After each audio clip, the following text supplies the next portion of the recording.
I try to be grounded in the most fundamental principles of science and of logic, but I allow myself to go further, driven by the philosophical and psychological need to have answers to the big questions.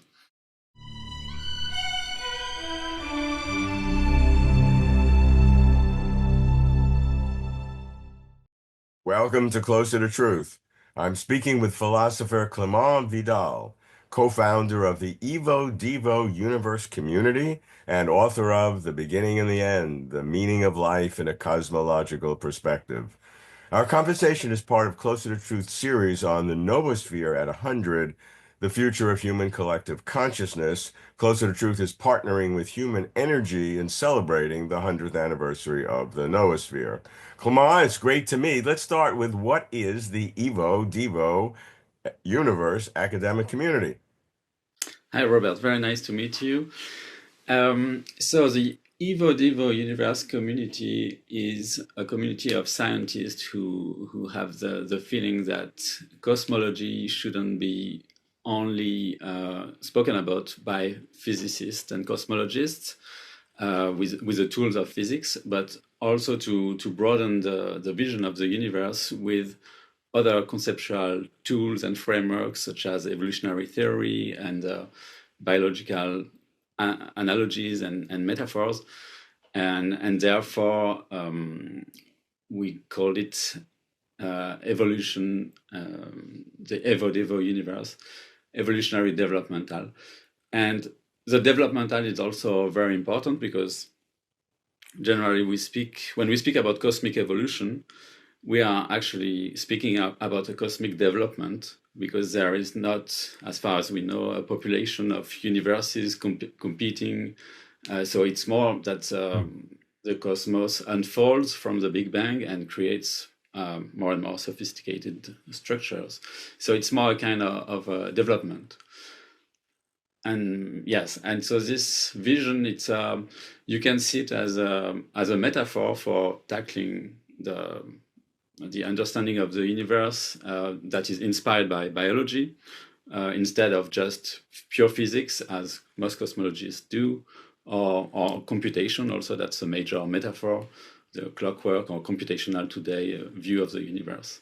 Now, Closer to Truth has had a major series on philosophy of biology where Evo Devo is a full segment in a show because in philosophy of biology and evolutionary biology, Evo Devo, where the embryological development of the organism has relationships with the evolution of the species. I mean, it's somewhat controversial, but it goes in both directions. What can evolution tell us about the prenatal development of a species, and vice versa? What does that show about what might that say about evolution, where the ontology relates to the phylogeny, and so that is a real area in Evo Devo universe. It seems more like metaphor than actuality, whereas in biology there is the potential of an actuality. Yes, I mean, it's true in the sense that we can only speculate that the universe would be somehow a living system, and we have only evidence of life on Earth, localized on planet Earth. But still, I think the metaphor is extremely rich simply because biological systems are the most complex systems we know of.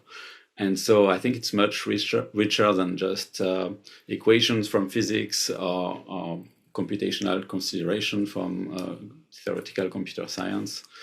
Yeah. Okay, I mean, you've used this perspective to address some of the biggest questions that we can ask. You and I are both obsessed with the biggest questions, seemingly for our whole lives. So, what are some of your favorite biggest questions, and what's a fundamental issue with each? Just list a few. Well, I would say, where does it all come from? And yes, its metaphysical counterpart. Why is there something rather than nothing? Or why not nothing? um, Then, are we alone in the universe? What is good and bad? So ethics. But when I think about this question, I think about it in a universal sense. So can we find ethical principles that would be valid also for other extraterrestrial intelligences that would be in the universe? And where are we going? Like, what is the ultimate fate of the universe and of intelligent life in the universe? And is there a kind of purpose or direction of it all? Those are some of Closer to Truth's core questions. Why is this something rather than nothing? What exists? We deal somewhat with ethics, but we focus more on the ontology. So let's talk about your methodology of approaching these big questions, the so-called epistemology of addressing big questions. You start with science. And so, how do you view science in some of these big questions, which seem to some to exceed the limits of what science can address? Indeed, if we build scientific models, just the models to be validated by the community, there are very strong standards to claim that something is scientific, and it forces the scientists to narrow down the scope of what they can study and what they can argue. I mean, the big questions are more philosophical of nature. So the way I see science is more as a toolbox to try to answer the biggest questions. So I want, in my speculations, to try to give answers still to the big questions. I try to be grounded in the most fundamental principles of science and of logic, but I allow myself to go further, driven by the philosophical and psychological need to have answers to the big questions. When you do that, do you approach the a fuzzy boundary between a realist and an anti-realist position, or do you maintain a strictly realist position, which of course is a scientific view, but even in science, there's the view of a radical empiricist that you can only know the data that you get, you can infer regularities, but you have no way of understanding what's happening fundamentally. Yeah, so I'm not a realist, although I was in the past. um, I think scientific models are the results of a long construction by human culture, um, and even we can go even further that the story is a story of evolutionary epistemology. So the brain cognitive apparatuses evolved to survive and reproduce better and better, and up to the point where intelligent mammals arrived and were able to build internal models to predict their environment. And what science does is to formalize and to make even better and better models of their environment. So all models are constructions by humans, even the most fundamental equations and theories, in my view. I realize it might be not as comfortable as a realist position, but I think it's the only way to go around a lot of problems also with a realist position, because So from a scientific point of view, you've moved to an anti-realist position, which is, of course, recognizing everything that science says that's proven is correct, but it's not revealing. It is a construction, and therefore the fundamental reality is in principle forever beyond science. Can you, with philosophical thinking, make any progress to a deeper understanding, or is it also in principle impossible? philosophy can help you to understand also this relationship between humans or scientists and its environment, and how scientists are building models by actually interacting with the world and interacting with peers. But yes, here I would like to question the idea of um, deeper understanding. What does it mean? It's like making an ideal of the model of the theory and imagining that there is an even better one behind, and so it's more like uh, an intuition or a desire that there is something more fundamental that can explain more. But to think that it exists for real and that we will just discover it, it's yes, it implies a kind of realist ontology that the things like mathematical objects they are sitting there for us to be discovered. We certainly have this feeling, especially in mathematics. It's pretty clear. Like once you've put your axioms of a theory, then the theorems, the beautiful properties are already inside, but they haven't been explored yet. You approach also the nature of truth, and you're pretty specific that there are no absolute truths, which seems to be consistent with an anti-realist position, but they're not quite the same thing because even though science can have an anti-realist approach, it has regularities. So aren't those regularities truths in themselves? And so doesn't that contradict the idea that there are no absolute truths? No, precisely because of the problem of induction that Popper put forward. So the idea that if you see regularities, if you see that all swans are white and you see them all the time, you're not allowed to conclude that it's always true that all swans are white, and indeed there are black swans that refute the theory that all swans are black. And that's why Popper replaced a realist position by saying that what scientists do are conjectures and refutations. So they make the conjecture that all swans are white, and until somebody can come with a black swan, the theory can hold. Hmm. And the same would be true of the predictions of quantum mechanics, for example, even though every experiment gets the same result to the, eighth or ninth decimal place or 13th, I forgot exactly, that there's always the possibility the next one won't work. Yes, yes. Or to take another example, the Newtonian mechanics was an amazing revolution, but still there were some problems, and still a better theory, the Einsteinian theory, could solve these problems that the Newtonian theory couldn't. So in this sense, yes, it doesn't preclude progress, this vision, or it doesn't. I mean, I'm as amazed as you are by the precision of quantum mechanical models and theories that can predict things so precisely. But I think it's a mistake to believe that these theories have a reality on their own. We are constructing them.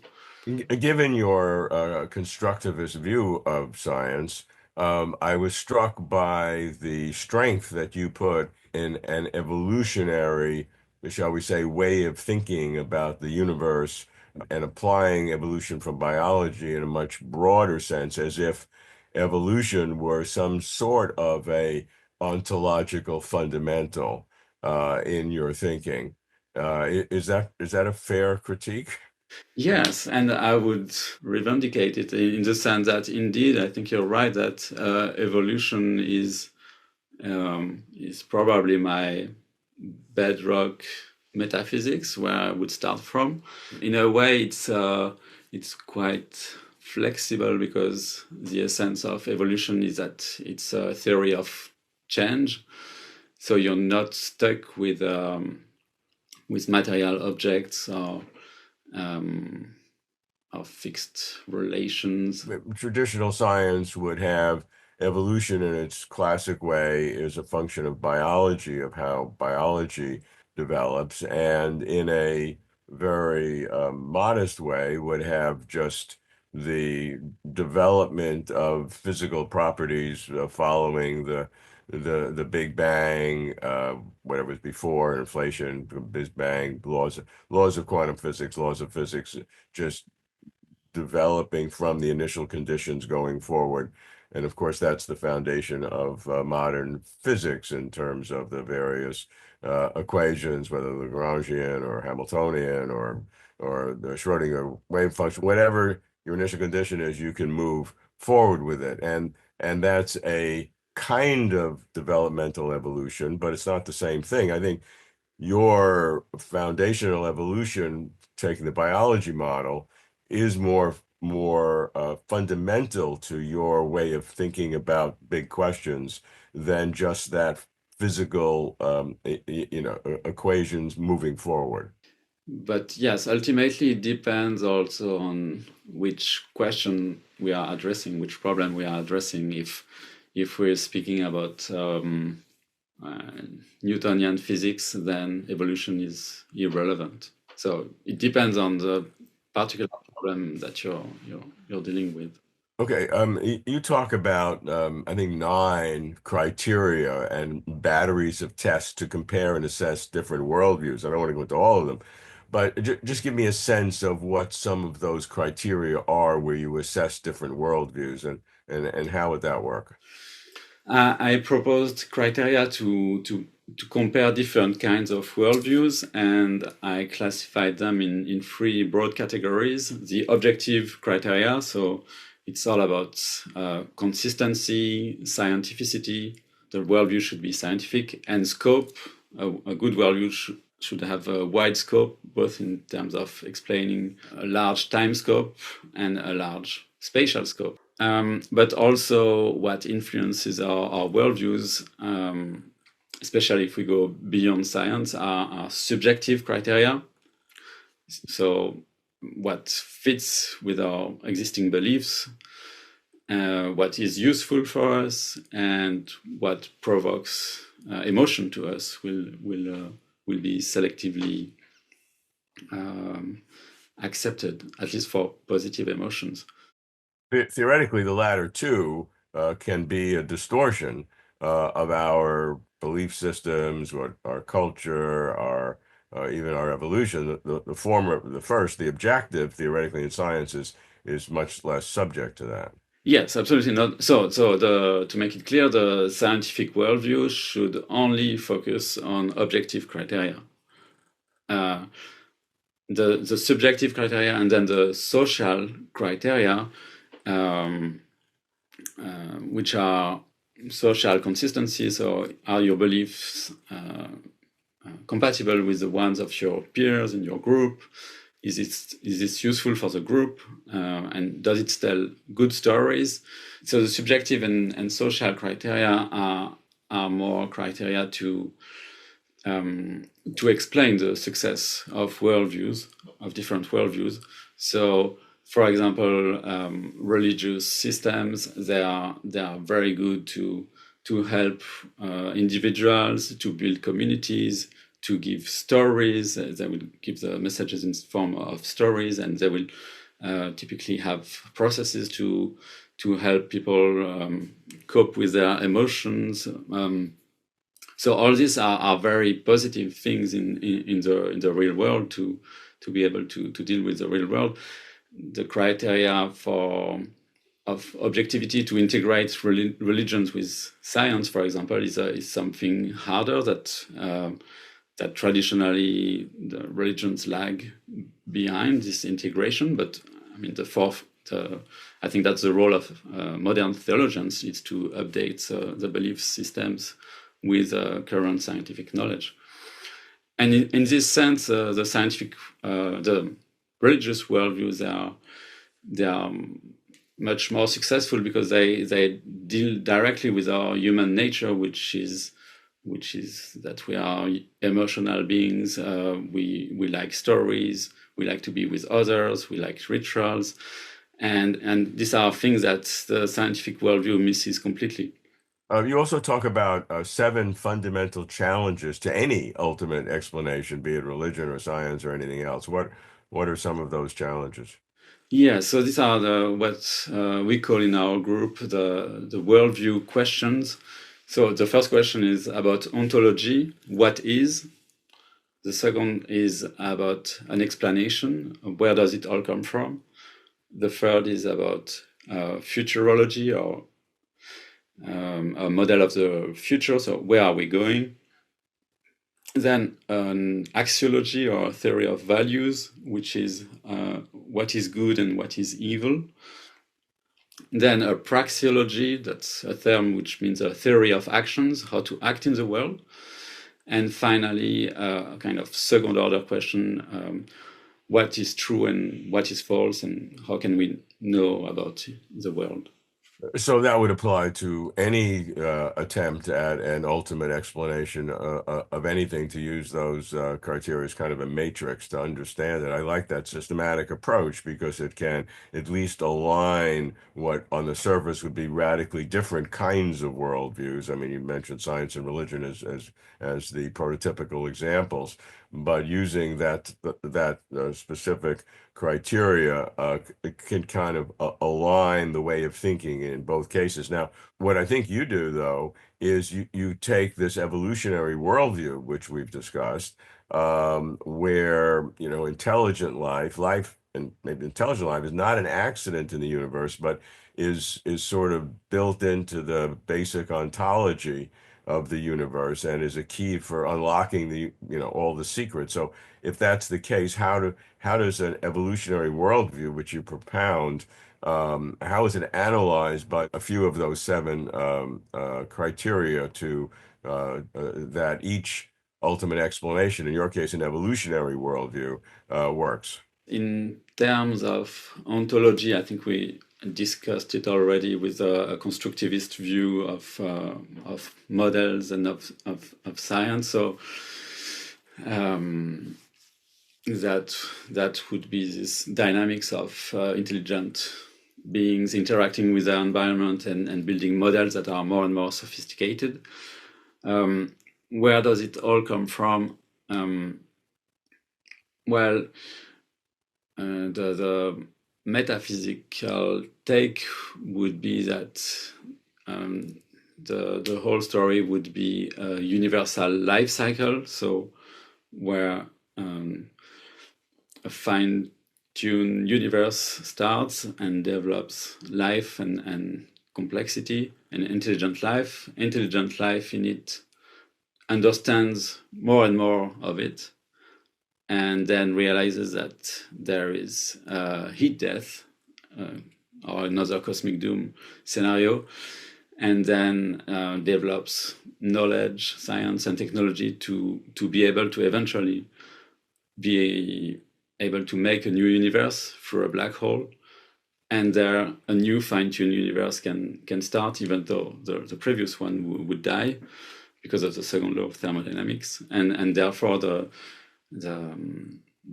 universe can continue. So that's a very speculative scenario. I can't prove it, but it's consistent with a lot of the issues. Well, it addresses the question I'm asking. I'm not asking you to prove it and that this is a fact, but it's just a way of using your methodological understanding, your epistemological approach to questions, and apply it to your own theory and see how it works. I mean, some of the characteristics you say are highly speculative in your own opinion, but that's what the methodology reveals of the level of confidence you have, and that's why the methodology is good. Even if one disagrees with the conclusion, that's fine, but at least you see the methodology. So I very much like your approach, but don't necessarily agree with your conclusion. The way I like to see these seven questions is to try to answer them together to form a coherent and comprehensive worldview. So not to detach the question of where does it all come from where are we going as a species. So to try to really fit everything together. Thank you for watching. If you like this video, please like and comment below. You can support Closer to Truth by subscribing. Closer to Truth is now accepting your tax-exempt donations. Please come to closertotruth.com/donate. Thank you very much for supporting us, and thanks for watching.